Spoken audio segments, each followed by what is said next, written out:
everyone, it's Tristan. Welcome to my bedroom. So today I am filming a Q&A video. On Instagram I did like a poll asking all my friends to ask me whatever they want. So today I will be answering a bunch of questions that have been asked. So my first question is, what is your favorite and least favorite zodiac sign? Spill the tea. Okay, so I have to say I'm an astrologer, a professional and certified astrologer, and I take astrology very seriously. There are no good or bad signs. Well, in a way, all signs are good and bad. There's no hierarchy to the zodiac. However, I do believe in synastry and zodiac matches, meaning some signs go well with other signs, and it's just the way it is. I'm a Gemini and I'm an Aquarius rising, and I have a lot of air in my chart, so I'm very airy.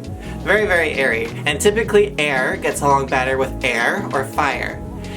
So I have to say I don't have a favorite sign, but I've noticed I get along great with Leos. So those with a lot of Leo in their charts, they're warm and they're bright and they're joyous and they love themselves. I love to be around those people.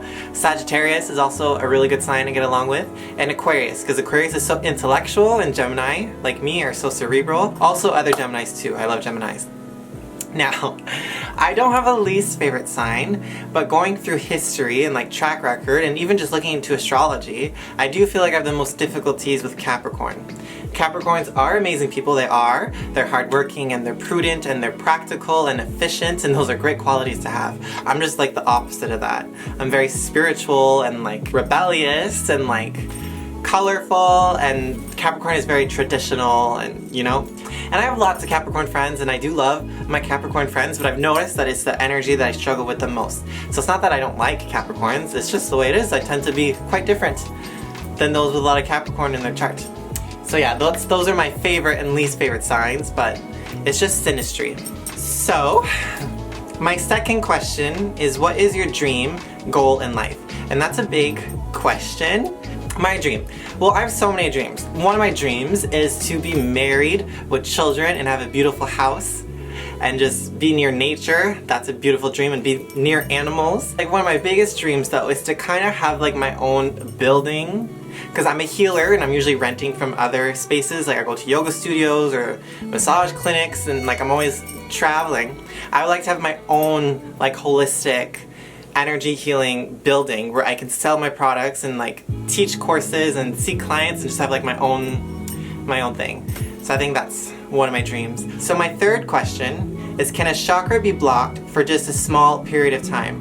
For example, something happens and then it's over 2 minutes later. So basically the chakras in the body, there's 7 main ones, but there's about like 50 in the body.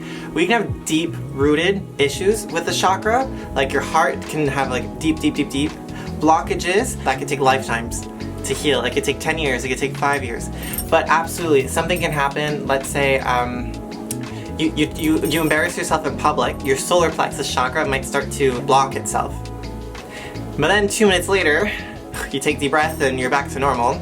Well, then your solar plexus chakra is back up and running. So yes, your chakra can open and close quite frequently, but there can be blockages that can last a long time. So a lot can help with chakras, doing yoga, meditation. You can go to an energy healer, like a Reiki master, to help heal your chakras. Good question. My fourth question is, what's your sexuality? I'm not really into labels, but what I can say is that I'm sexually attracted to men. So my next question is, you have a very positive energy. I'm wondering if you ever get negative energy and how you deal with it. On average, yes, I am quite happy and joyous and in a good mood, but it hasn't always been like this. I was actually in a period where I was very depressed, and every day I'd wake up and I'd cry, and I was in a negative energy all the time. And now I'm in a good energy, but like I work for it. You know, we kind of have to work to be in a good mood. But I am not happy all the time. That's impossible. No human is positive all the time. So yes, when I do get in a negative energy, I go into like a hibernation type of mode. I can't help anyone. I really just focus on me. Like as a healer and being of service, I see a lot of people, like I see clients and astrology and tarot, whatever, or just like my family. I kind of have to close off a bit. I'm like, I have to fill my cup first to fill other people.